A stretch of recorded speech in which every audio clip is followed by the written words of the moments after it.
여러분 안녕하십니까? 자식을 군대에 보내놓고 우리 어머니들께서 가슴을 졸이면서 자식들을 생각하실 것입니다. 우리 국민의 삶이 어렵고 또 경제가 어려워서 마음을 졸이고 있습니다. 그 무너진 우리 중산층 비중을 70%까지 끌어올리고 그렇게 하기 위한 중산층 재건 프로젝트를 즉각 실천에 옮길 것입니다. 대통령 위에 헌법이 있습니다. 그런데 그 헌법 위에 누가 있습니까? 바로 이건희 정몽구 회장이 있습니다. 이렇게 힘들 때 여러분들 마음에 가장 기억되는 분이 누구입니까? 바로 어머니의 따뜻한 마음 아니겠습니까? 중산층이 우리 사회의 중심이 되는 새로운 시대를 열겠습니다. 예, 저는 지금 가장 큰 위기가 민생의 위기, 또 갈등과 분열의 위기라고 생각합니다. 성장의 혜택이 골고루 돌아가도록 경제 민주화해야 합니다. 단기 대책으로는 우선 돈이 돌아야 합니다. 가계부채 문제 해결하고 또 부동산 거래 활성화하고 또 중소기업과 자영업을 집중 지원을 해서 우리 서민들 주머니 두툼하게 해드리면서 얼어붙은 소비와 내수가 그 내수의 온기가 돌게 하겠습니다. 장기적인 대책으로는 우리 경제의 체질을 개선해야 됩니다. 그리고 새로운 성장 동력을 창출해야 됩니다. 그 방법으로 저는 과학기술 또 정보통신기술을 전 산업에 적용하고 또 융합해서 제조업의 경쟁력도 살리고 또 서비스 산업의 생산력도 높임으로써 새로운 일자리를 창출하겠습니다. 서민들 위기를 탈출하려면 IMF 사태로 만들어진 제도에서 벗어나야 합니다. 정리해고 제도 폐지하고 비정규직 없애고 금리 제한해서 사채업 번성 막고 부동산 투기로 돈 버는 구조 벗어나야 합니다. 최저 임금에 대해서 모른다는 거는 말이 안 되죠. 예. 4,580원. 내년은 얼마인가요? 근데 여기 4,860원. 네. 근데 최저임금 못 받는 노동자는 몇 명인가요? 근데 이런 그 대선 후보 토론에 나와가지고 스무고개 하듯이 이거를 상대가 모르면 골탕을 한번 먹여야지 하는 식으로 계속 스무고개 하듯이 이런 식으로 하는 것은 별로 그렇게 바람직한 대선 토론이 아니라고 생각합니다. 대선 후보 토론이 좀 이상하지 않냐. 궁금해하신 서민들 말씀 전해드렸습니다. 자, 그러면 말이죠. 제가 잠깐 진행 방식에 대해서 말씀을 드리겠습니다. 허락을 받지 않는 한 끼어드시면 안 됩니다. 이명박 정권의 민생 실패에 우리 박 후보는 공동 책임이 없습니까? 부동산 값이 최고로 뛰었고 역대 또 양극화도 가장 심해졌고 또 지금 굉장히 지금 우리 시급한 문제의 하나로 생각하고 있는 등록금도 역대 최고로 올랐습니다. 그리고 또 이게 공동 책임이 없느냐 그러시는데 사실은 지난 5년 동안 야당에서 맨날 무슨 일이 있으면은 박근혜가 답해라. 박근혜는 어떻게 생각하냐. 계속 그렇게 하신 거 기억나세요? 근데 양극화와 중산층 붕괴가 가장 심각했던 때가 바로 참여정부 때였다. 지금 문 후보님 경제정책을 보면 그 실패한 참여정부 정책하고 크게 다르지가 않은 것 같습니다.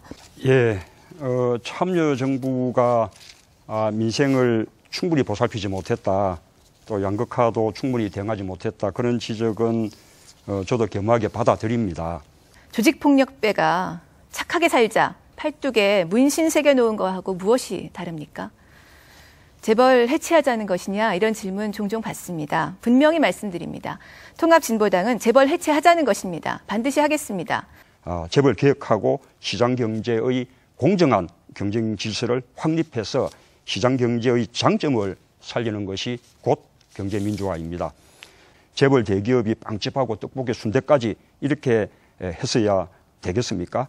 근데 경제민주화에 있어서 대기업 개혁은 아주 중요한 부분입니다. 저는 대기업이 잘못하는 일은 철저하게 바로 잡을 것입니다. 지금 역시 통합진보당 그리고 또 이정희 우리 후보님은 그 점을 더 이제 강조하고 강도 높게 그렇게 좀 실현하기 위해서 이 재벌의 해체를 공약으로 지금 내걸고 있거든요. 이런 부의 집중 구조는 바로 수술이 정말 필요한 거지요. 그 수술을 저는 해체라고 부르는 것입니다. 참여정부 때 재벌 개혁을 제대로 하지 못했다라는 지적 역시 제가 받아들입니다. 그때 그 당시에 저는 정책을 담당하는 사람이 아니었습니다만 참여정부가 전체적으로 그에 대한 인식이 부족했다고 생각합니다. 이제 참여정부 시절에 약속하고도 지키지 않은 내용들입니다. 그러니까 당시 출총제를 폐지한다고 했다가 무력화시켰고 또 계열분리 청구제를 도입한다고 그랬다가 또 철회했고 공정위의 전속 고발권 폐지 약속도 지키지 못했습니다. 그러면 그때는 약속을 실천하지 않고 이번에는 왜 또 공약으로 내거셨는지 궁금합니다. 더군다나 이제 공동정부를 구성하겠다고 하면서 거기에 그 참여한 분들이 문 후보님하고 반대 입장을 가지고 있습니다. 그러면 이런 약속들을 어떻게 지키실 것인지. 우리가 안철수 후보님 또는 그 지지 세력 그리고 또 시민사회 세력과 함께 우리가 통합의 정치를 한다고 해서 모든 정책이 100% 다 일치할 수는 없는 것이죠. 99% 일치하면 함께하기에 충분한 것이고요. 나머지 1%는 문재인 정부가 결정하는 것이죠. 예. 지금 우리 박근혜 후보님은 지금도 줄푸세를 주장하고 계시거든요.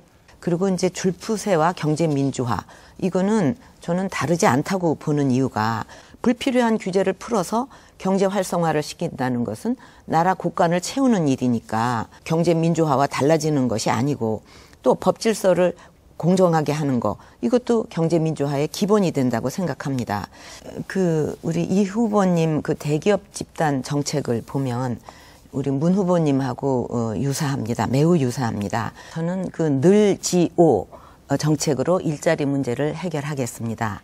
예, 저의 일자리 혁명은 한마디로 좋은 일자리 만나봐 이렇게 정책을 표현하고 있습니다. 강원도 골프장, 지금 친환경 농산물 키우는데 골프장 때문에 농사 지을 수가 없습니다. 이 문제에 대한 특별한 답변 부탁드립니다. 현장 조사하시고 그리고 위법사실 네. 밝혀낼 의지 있으십니까? 네. 답변 순서인데요. 주제는 제가 다시 한 번만 환기를 시켜드리겠습니다. 일자리 창출과 고용 안정 방안에 대해서 저희들이 지금 토론을 하고 있습니다. 다시 한 번 환기를 드립니다. 일자리 창출과 고용 안정 방안에 대해서 지금 저희들이 토론을 벌이고 있습니다.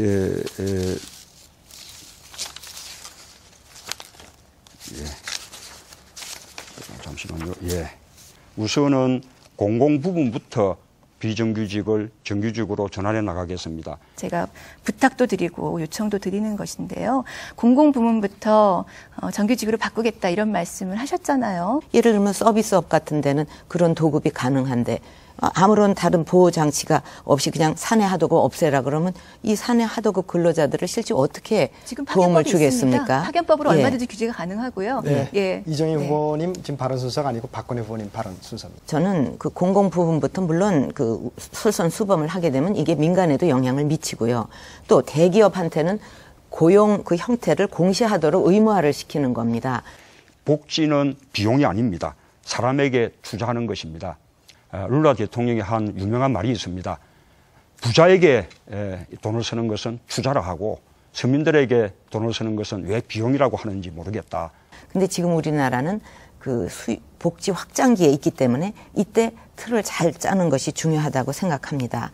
초고소득층 그리고 재벌 대기업 세금 좀 더 내셔야 합니다. 다른 방법 없습니다. 복지는 세금이고 세금이 복지입니다. 암이나 뭐 중풍이나 이런 4대 중증 질환에 대해서는 100% 국가가 책임을 지고 또 재정 상황을 봐가면서 단계적으로 의료 복지를 확대해야 된다고 생각합니다. 4대 중증 질환이 무엇입니까? 그러니까는 그 심장병, 암, 또 희귀 난치성 병, 중풍 이게 4가지입니다. 기초노령연금을 2배 그렇게 인상하겠다고 공약을 했습니다. 우리 박근혜 후보님께서도 이 노인연금, 기초연금을 20만 원 지급하겠다고 하지 않습니까?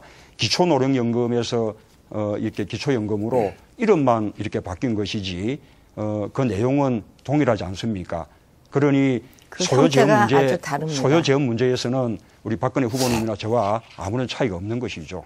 지금 이제 이정희 후보께서 똑같은 질문을 이제 또 하고 계십니다. 지난번에 저한테 이 문제는 제가 세금 질문하실 게 냈는지는 별로, 안 여쭤봤습니다. 지금 새로운 그런데 질문입니다. 이제 거기에 대해서는 제가 이미 답을 드렸고 지금 대통령이 완주를 스스로 하실 것일 대선 끝까지 완주하실 계획은 없으시죠? 중간에서 처음부터 끝까지 나가실 생각도 없으면서 27억을 받으시고 이게 그래서 국회에서 한참 논란이 됐던 먹튀법에 해당이 되는 거예요. 그때 제가 분명히 말씀드렸잖아요. 기억하시면 된다. 박근혜 후보 떨어뜨리러 나왔다. 떨어뜨릴 거다. 이렇게 말씀드렸습니다. 네, 그러니까 전파 낭비를 27억을 어떻게 하신 하실 거는 거예요? 굉장히 중요한 문제라고 그거는 생각하고요. 지금 바로 코앞에 그것만 닥친 기억하십시오. 문제입니다. 네. 그리고 저도 자, 질문 좀 드리죠. 아니, 제가 이거 그러면요. 좀 답을 안 하셨기 때문에 이거 혼자 세금 문제 질문하시면 안 되고. 때는 상호 왔다 갔다 그러니까 하시면서 예, 발언하시면 저도 또 됩니다. 질문을 좀 드려야 될 것 같은데 제가 얘기하는 거는 재원 조달에 대해서 의료비에 대해서 말씀을 답을 드렸는데 드렸죠. 갑자기 방향을 다른 걸로 바꾸셨는데 저는 새로운 여기에 질문을 대해서 드린 좀 겁니다. 드릴 말씀이 더 있거든요. 그러니까 이제 부유세를 걷으시겠다는 건데 부유세를 걷어서 조성한 재원으로 무상 의료를 하겠다는 것은 너무 세상 물정을 모르는 터무니없는 구상이다. 이건 정책이라고 할 수도 없다. 하나의 구호, 이데올로기에 불과하다. 대통령께서 대통령이 되겠다고 하시는 분들께서 고위층이 계속 여기까지 비자금 듣겠습니다. 계속 놔두면 자, 더 이상 국민들이 제가 세금 못 지금까지는 냅니다. 앞으로 박근혜 후보든 어느 후보든 간에 집권을 한다면 이것에 대해서 완전히 조사하고 그리고 철저하게 파헤쳐서 다시는 이런 일이 없도록 해야 되는 것이 굉장히 중요한 과제입니다. 민생이 새정치입니다. 제가 민생을 살리겠습니다. 여러분 선택에 따라서 준비된 미래로 나갈 것이냐 아니면 실패한 과거로 돌아가느냐가 결정됩니다. 시청자 여러분 감사합니다.